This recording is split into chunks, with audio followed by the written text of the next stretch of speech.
예, 안녕하세요. 군무원 시험 23년도 문제 네 번째 시간입니다.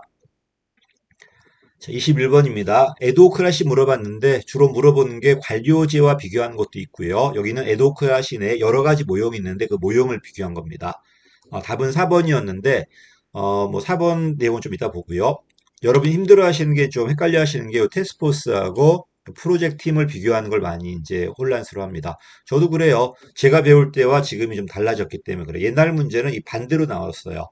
테스포스가 좀 더 장기적이고 프로, 프로젝트 팀이 좀 더 단기적으로. 근데 지금은 거꾸로 나오더라고요. 뎁트 아저씨가 정리하신 다음에, 뎁트랑 교수님 정리한 다음에는 그 반대로 나오는데, 지금은 이 반대로 나오는 게 훨씬 많이 나오니까 그렇게 정리하시기 맞다고 생각합니다. 둘의 공통점은 둘 다 특수가업이에요. 근데 특수가업의 의미가 약간 다른데, 이 특수가업은 현안 업무야. 여기는 그게 아니라 어떤 새로운 프로젝트라든지 전략 계획 같은 것들. 이걸 위해 만들어진 게 프로젝트 팀. 반면에 지금 당장 현안 업무 해결하려고 모인 게 테스포스. 그러면 이 현안 업무를 각각의 부서가 하면 되잖아요. 그게 안 되기 때문에 여러 부서가 모인 겁니다, 지금. 그래서 조직이 존재한다면 여러 부서들의 구성원이 이 문제를 위해서 모인 거예요. 사람이 모인 거야.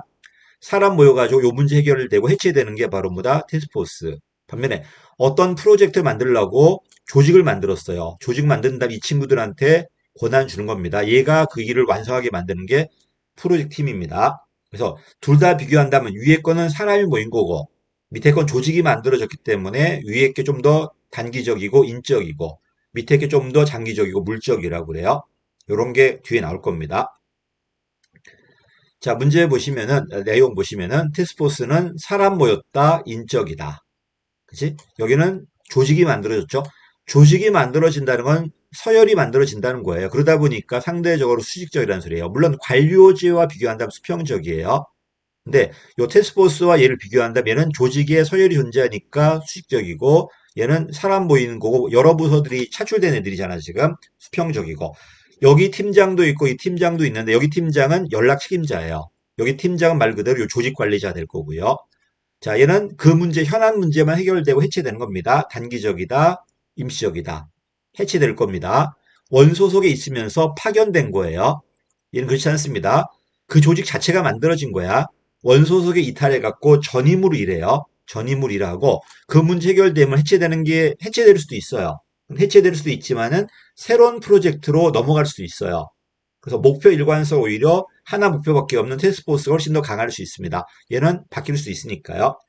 그렇지? 이런 식으로 갑니다. 얘는 사람 모였기 때문에 조직의 법적 근거 필요 없고 얘는 조직이 만들어졌기 때문에 조직에 어떤 근거가 필요할 겁니다. 서로 비교 한번 해보십시오. 근데 답은 이게 아니었습니다. 테스크포스 키워드가 특수한 과업 완수한 다음에 해체하는 게 원칙이다. 자, 얘도 한시적이다, 횡적이다, 마셔. 근데 얘는 특수 현안 문제라기보다는 어떤 새로운 신규 사업이다. 이런 것들. 조직이 만들어져 있어. 그러다 보니까 얘보다 훨씬 더 소속감이 강하다는 겁니다. 그렇죠? 매트릭스는 기능 구조와 사업 구조 결합이에요. 누가 기능이 뭔지, 누가 사업인지, 기능이 수직이고 사업이 수평이에요. 그다음에 기능이 전문성이고 사업이 신속이나 창의성 같은 것들 두 가지 결합되어 있다는 겁니다. 조심할 것은 이중 명령은 다 아는 거고요. 상사가 두 명이기 때문에 그 탈관료제에도 불구하고 결정 속도가 늦을 수 있어요. 이걸 조심해야 됩니다. 이것도 답이 아니었습니다. 답은 4번입니다.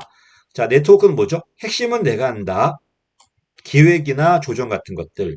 반면에 여타 기능들, 생산, 포장, 유통, 판매는 다른 조직을 이용하겠다는 거죠. 협력 없이 이건 맞는데, 요게 문제입니다. 전체 기능을 포괄한다는 의미가 뭘까? 기획이나 조정처럼 전체를 관리한다 이런 의미란 맞을 수 있어요. 근데 여기선 그런 의미가 아니온 것 같아요. 답이 4번이니까요. 그런 의미가 아니고 어떤 의미다? 요 모든 기능을 네가 다 한다는 겁니다. 그런 의미가 아니고 모든 기능을 다 하는 건 아니고 핵심만 내가 할 거니 이 핵심 기능이 되게 뭐다? 전체를 전부 다 통제할 수 있고 관리할 수 있고 기획할 수 이런 기능은 내가 하는 게 맞아요. 핵심 기능이니까 여타 기능은 빼는 겁니다. 그래서 여기서 말한 전체 기능은 모든 기능으로 해석해야 될 것 같아요. 딴 게 답이 없습니다. 지금 답이 4번입니다. 자, 임파워먼트입니다. 옛날 기출지문에 임파워먼트란 단어가 하나 있었는데 아예 대놓고 문제 나온 건 처음 같아요. 저 임파워먼트는 말 그대로 권한 위임을 할 뿐만 아니라 내가 너한테 주는 일이 가치도 있다. 넌 여기 역량도 있다. 네가 일을 잘하면 조직 성과에 큰 영향을 주고 조직 발전에 큰 영향을 준다. 이런 믿음까지 넘겨주는 게 뭐다? 임파워먼트입니다. 단순한 권한이 아니에요. 단순한 동기부여 넘어서 가지고 네가 우리 조직의 중추고 요 일이 핵심이고 요 일 잘했을 때 우리 쪽의 성공과 실패가 좌지우지 된다. 이런 믿음을 심어주는 게 뭐다? 임파워먼트입니다. 그러다 보니까 이 사람이 할 수 있게 해줘야 되겠죠. 1번 틀렸습니다. 이런 장애 요소가 존재한다면 이 사람이 할 수 있는 게 없죠.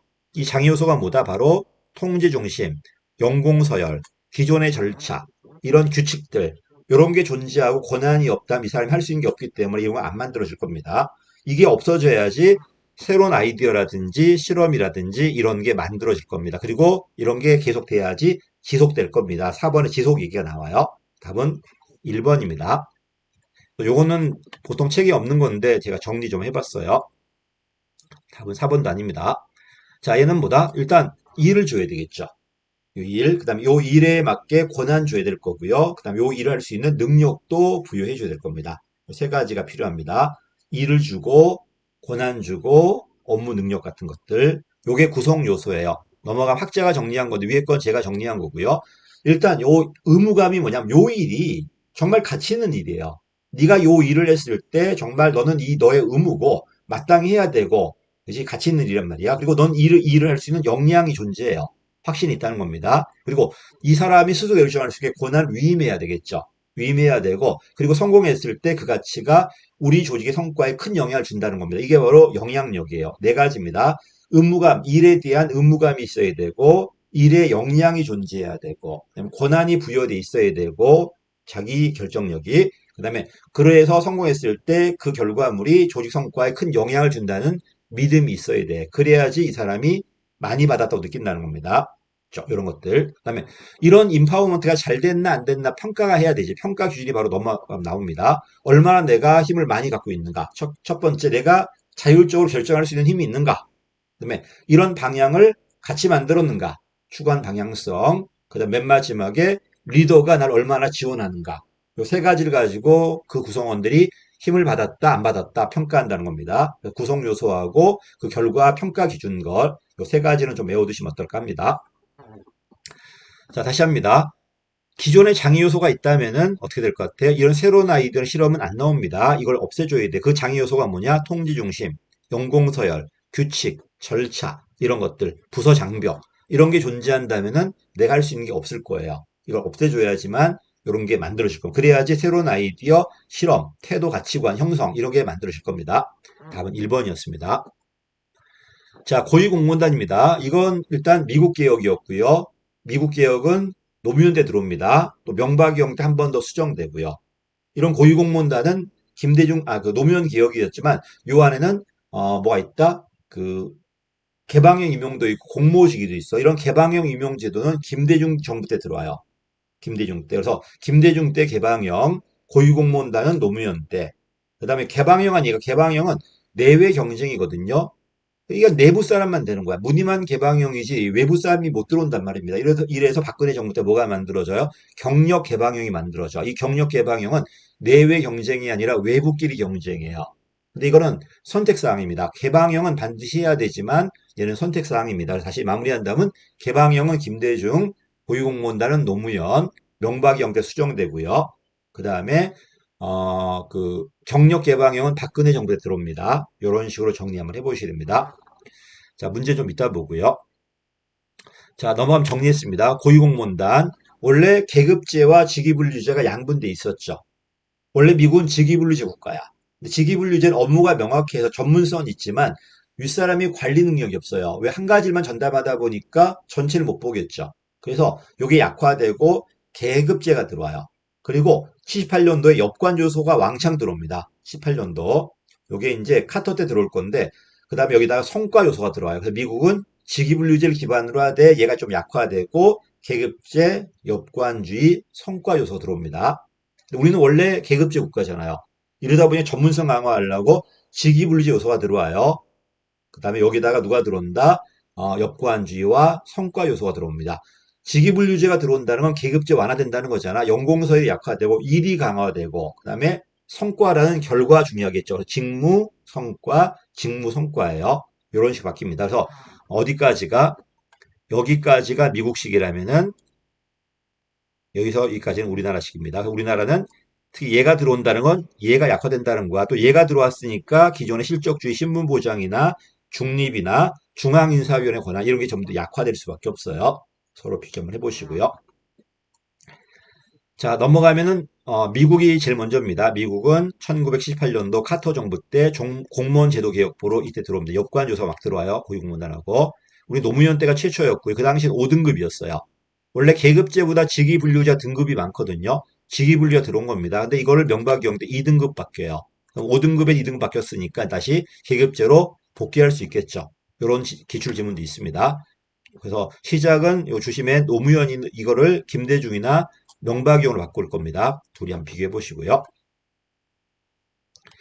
자, 그 다음에 임용 방식이 뭐가 있다? 자율직위가 있고, 그 다음에 개방형직이 있고, 공모직이 있는데 조심할 개방형직위는 노무현 때가 아니라 김대중 때 들어와요. 개방형, 공직 내외 경쟁이죠. 근데 이러니까 외부 사람이 못 들어오고 내부만 된단 말입니다. 그래서 누가 들어온다? 나중에 경력 개방형이 만들어져요. 이거는 민간끼리 경쟁하는 거지 공무원과 민간인이 경쟁하는 게 아닙니다. 여기까지. 그다음에 이거 들어갈 때 후보자 교육이 먼저고 반드시 뭘 해야 돼? 역량 평가를 해야 돼요. 후보자 교육이 1번이고 역량 평가한 다음에 그다음에 후보자가 되고 그다음에 진입을 해요. 이 진입할 때 임명권자는 대통령입니다. 이제 대통령, 장관이 하는 게 아니고요. 임명제청권자가 장관이 되고 임명제청권자 일반직이라면 우리 부처가 아니고 다른 부처에 있는 직원도 얼마든지 임용제청할 수 있다는 겁니다. 그런 차이는 있어도 임용권자는 대통령입니다. 여기까지요. 자, 문제 다시 한번 볼게요. 고위공문단. 자, 1급이 실장입니다. 물론 실장은 뭐 차관급도 있지만 1급 실장, 장관급도 있구나. 국무실장, 조정실장은 장관급이니까요. 그다음에 2급이, 2, 3급이 국장급입니다. 1, 2, 3급 공무원을 4급 이하 공무원과 분리시켰고요. 아까 말씀드렸듯이 일반직이란 우리 부처 공무원이 아니어도 얼마든지 임용 제청할 수 있습니다. 적재적소 맞고요. 외부 개방형이 20이고 공모직이 30입니다. 그치? 이러니까 개방 경쟁되었고 성과 요소, 직무 요소가 들어옵니다. 성과 요소 들어왔죠. 밑에 있죠. 일상급이라는 연공서열 계급제가 무너지고 직무의 난이도 등급, 책임도라는 직무 등급이 들어와요. 노무현 때는 5등급제였지만 지금 2등급제 운영되고 있습니다. 그다음 민간과 경쟁하는 게 개방형 맞고 타부처 공무원과 경쟁하는 게 공모직인데 고위공무원단은 개방형 20%, 공모직은 경력직으로 보호하는 그 고위공무원단의 30%입니다. 그래서 모든 공무원 20%가 모든 고위공무원단 20%가 개방형이라면 공모직은 모든 고위공무원단이 아니라 경력직으로 보호하는 고위공무원단의 30입니다. 그렇지? 4번 틀렸죠? 경력 개방형은 박근혜 정부 때 들어왔고 민간과 공무원이 경쟁하는 게 아니라 민간인만 경쟁할 수 있어요. 답은 4번입니다. 자, 고위공무원단 봐보시고요. 직업공무원제입니다. 얘가 나왔을 때는 대학에서 갓 졸업한 젊은 애가 들어와서 평생 근무해야 돼요. 젊은 인재와 평생 근무입니다. 이 두 가지 핵심입니다. 이걸 위해서 뭐가 있다는 거야? 신분보장, 계급제, 일반행정 여러 가지 요소가 있다는 겁니다. 이런 것들. 원래 직업공무원은 절대왕정 때 있었어요. 그러다가 절대왕정이 무너지고 지금 만들어진 이유는 절대왕정의 통치 때문에 들어온 게 아니라 행정이 복잡해져서 이런 정치 관료 아마추어가 못하니까 전문가 필요하거든요. 그때 이제 들어온다는 겁니다. 그런 얘기 나올 겁니다. 자, 내용 볼게요. 전통적 의미는 왕정 유지책이었어요. 왕에 대한 충성 세력을 데리고 와서 내 밑에 뒀다는 겁니다. 근데 지금은 아니잖아요. 특히 미국은 이런 절대 왕정제가 없었잖아요. 그러다 보니 미국은 실적주의가 먼저 확립되고 실적주의 그러다가 요 일을 전담한 직업공무원제가 그 다음 확립됩니다. 20년대 가면은 연금제가 막 들어와요. 그때 이제 미국이 만들어진다는 겁니다. 그래서 다른 나라는 되게 절대왕정 먼저고 직업공무원제, 그 다음에 실적주의인데 미국은 실적주의가 먼저고 그 다음 직업공무원제예요. 그런 차이는 있습니다. 어쨌든 현대적 의미는 왕의 의미가 아니라 행정이 복잡해서 그래요. 자, 그 다음 넘어가면 포인트가 이제 개관이 뭐다? 젊은 인재가 들어와야 되고 젊은 인재라는 건 대학에서 갓 졸업한 대학을 졸업해야 되죠. 갓 졸업해야 돼. 나이와 학력을 제약합니다. 그러다 보니까 전통적인 실적주의와 비교했을 때 이런 직업공무원제는 그 기회균등이 제약이 돼요. 제약이 됩니다. 그다음 평생 근무해야 돼요. 이러니까 평생 근무할 수 있게 여건 만들어줘야 되겠죠. 젊은 애가 들어온다는 건 공직에 대한 사회평가가 높았다는 소리고요. 평생 근무한다는 건 신분보장이라든지 또 뭐 있을까? 연금 보수 같은 것들, 승진 같은 계급지 요소들 이런 게 존재해야 됩니다. 이걸 위해서 뭐가 있다는 거야? 구성 요소가 있습니다. 일단 높은 사회평가가 있어야 돼. 그래야지 젊은 인재가 들어오겠죠. 그 다음에 계급제가 존재해야지 승진 개념이 될 거고요. 그다음 폐쇄형은 맨 밑으로 들어가야 돼요. 그래야 내부 싸움이 올라갈 수 있잖아요. 그래서 어린애가 들어왔을 때 일로 들어가서 올라갈 가능성이 있어야 되는데 위로 막 누가 들어온다면 난 못 올라가잖아요. 그러다 보니까 젊은 인재가 올라와서 평생 올라갈 수 있게 하기 위해서는 반드시 폐쇄형이 돼야 되고 또 지금 이 사람은 어떤 일을 잘할지 몰라요. 그래서 지금 잘한 전문가가 아니라 잠재 능력이란 말이야. 장래 발전 가능성이다 보니까 교양 과목 시험 쳐가지고 제일 밑으로 데리고 온 다음에 이것저것 시켜가면서 올라갈 겁니다. 이걸 일반 행정가라고 그래요. 그치? 그리고 여기 빠진 게 있는데 신분 보장이 돼야 돼요. 신분 보장이 돼야 되고 그 다음에 중립 얘기는 안 그래요. 중립은 지금 강조하지만 절대왕정 때 중립 얘기 안 나오잖아요. 중립은 실적주의 때문에 들어오는 겁니다. 물론 우리나라는 그 3.15 부정선거 이후에 이런 중립 얘기 들어온 건 맞지만은 이 중립 얘기는 원래 직업공무원 직접 연결되는 건 아닙니다. 중립 얘기는 실적주의 연결돼 있어요. 반면 신분보장은 물론 중립을 위한 요건이지만 직업공무원제 기본 요건입니다. 이거는. 그 다음에 젊은 인재 들어와 평생 써야 되니까 장기 인력 계획이 있어야 될 거고요. 그다음에 평생 눌러 앉아야 되니까 보수 줘야 될 거고 노후 보장해 줘야 될 겁니다. 신분 보장만 들어가면 될 것 같아요. 자, 그 다음에 실적 주역이 많이 비교하는데 다른 나라들은 직업공모제 먼저예요. 그리고 나중에 실적 요소가 들어옵니다. 반면에 미국은 실적이 먼저 들어오고요. 1883년도에 그 다음에 직위분리제에 들어왔다가 직업공모제 들어올 겁니다. 이런 식으로. 그다음에 이런 실적주의는 두 가지가 있습니다. 뭐가 있다? 폐쇄형이 있고 개방형이 있어요. 그렇지? 폐쇄형은 일로 연결될 수 있습니다. 직업공무원제로. 근데 실적주의가 개방형을 했을 때는 연결이 안 됩니다. 그래서 실적주의라고 해서 무조건 직업공무원제인 건 아니에요. 근데 지금의 직업공무원제는 전부 실적주의 기반을 합니다. 기반을 합니다. 그다음에 둘이 비교했을 때 신분보장은 직업공무원제 더 강합니다. 왜 개방형일 때는 잘 안 되잖아요. 반면에 정치 중립은 얘가 더 강해요. 그래서 중립은 실적주의의 기본 요소고요. 그렇지? 그래야지 중립을 위해 뭐가 들어와 있 신분보장이 들어와 있습니다. 근데 신분보장은 특히 실적인 개방형일 때는 약화될 수 있어요. 그래서 둘 다 들어와야 되겠지만 중립은 기본적으로 실적주의, 신분보장은 기본적으로 직업공무원제 이런 식으로 갈라보십시오. 또 실적주의가 폐쇄형 갔을 때는 연결될 수 있지만 개방형 갔을 때는 잘 안 됩니다. 그래서 미국의 직위분리제에 입각한 실적주의는 신분보장의 계급제에 입각한 실적주의보다 약할 수밖에 없습니다. 이런 것들 문제 풀어볼게요. 일생 동안 근무해야 돼요. 됐지? 평생 근무해야 됩니다. 그러다 보니까 신분이 보장돼야 돼요. 그래야 누가 들어온다? 또 있네. 젊은 인재가 들어옵니다. 대학에서 갓 졸업한 나이와 학력을 제한하고 지금의 전문 능력이 아니라 장기 발전 가능성입니다. 그래서 시험 과목도 전문 과목이 아니라 교양 과목이 될 수밖에 없어요. 자, 영국은 원래 그 정신을 주잖아. 왕에 충성한다면은 어때요? 함부로 못 하겠죠. 함부로 못 하는 게 아니라 왕 충성한다면 그냥 정신 고용이었어요. 근데 왕에 충성하지 않는다고 어떨래요? 자를 수도 있잖아요. 이러다 보니까 왕의 영향을 차단하려고 신분보장되는 이런 게 만들어졌다는 겁니다. 이런 지문은 거의 처음 나온 것 같아요. 종신 관료들. 처음엔 아니었나 봐요. 그러다가 왕의 영향력 차단하려고 이런 제도를 만들었나 봐, 이제. 미군 펜들법 맞는데 그 당시에는 맞아요, 실적주의. 근데 미국은 계급제로 가는 게 아니라 뭘로 간다? 직위분류제로 가버려요. 틀렸죠? 계급제가 아니라 직위분류제 됩니다. 물론 지금은 겹치고 있지만은 이 친구들은 원래 직위분류제 갔다가 나중에 신분 보장되는 직업공제 만들어지고 고위공무원 가면은 계급제 요소가 많이 들어옵니다. 이렇게. 자, 그래서 답은 3번이 틀렸습니다. 자, 마지막입니다. 행정 서비스인데 지역이네요. 지역은 두 가지 지방자치단체가 있고 특별지방행정기관이 있습니다. 지방자치단체는 말 그대로 우리가 뽑은 정치단체고 법인격이 존재합니다. 반면에 특별지방행정기관은 국가소속, 중앙행정기관 소속기관이에요. 국가공무원들이고 정부 예산입니다.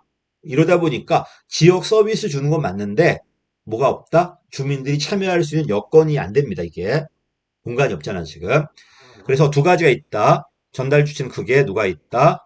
특별지방정기관이란 중앙기관, 중앙에 딸려있는 소속기관, 환경부가 있고 지역 환경청들이 존재하고 이 환경청들은 이 지역의 업무에서 이 중앙 업무를 담당할 겁니다. 이거는 관치행정입니다. 관치행정이고 위임하더라도 행정위임이지 행정적 분권이지 정치분권 아닙니다. 또 지방자치단체가 있다. 우리가 꼽는 애고 시도와 시군자치구. 그다음에 특별지방정기관은 중앙기관입니다. 소속 중앙기관의 지시와 받습니다. 됐지? 물론 분권은 맞지만 중앙 소속기관입니다. 그 다음에 내려가니까 3번 틀렸죠? 얘는 법인격이 있습니다. 법인격이 있고 위임사무와 자치사무 맞죠? 위임사무, 자치사무 맞는 말이고 그 다음에 내려가니까 어쨌든 지역에게 서비스 주는 거다 보니까 생활행정이다. 근접행정이라고 그래요. 지역 주민에게 갈 거니까 차이가 있다면 여기는 주민이 참여할 수 있는 장치가 많지만 여기는 주민의사가 들어갈 장치가 별로 없죠. 그치? 그런 게 차이가 있습니다. 근데 이 친구도 지역의 서비스를 반면에 여기는 물론 이 특별지방정기관은 국가 전체 통일성을 위해서 서비스를 통일성 있게 만들려고 그런 건 있습니다. 답은 법인격이 없다는 게 틀렸습니다. 자, 기관 볼게요.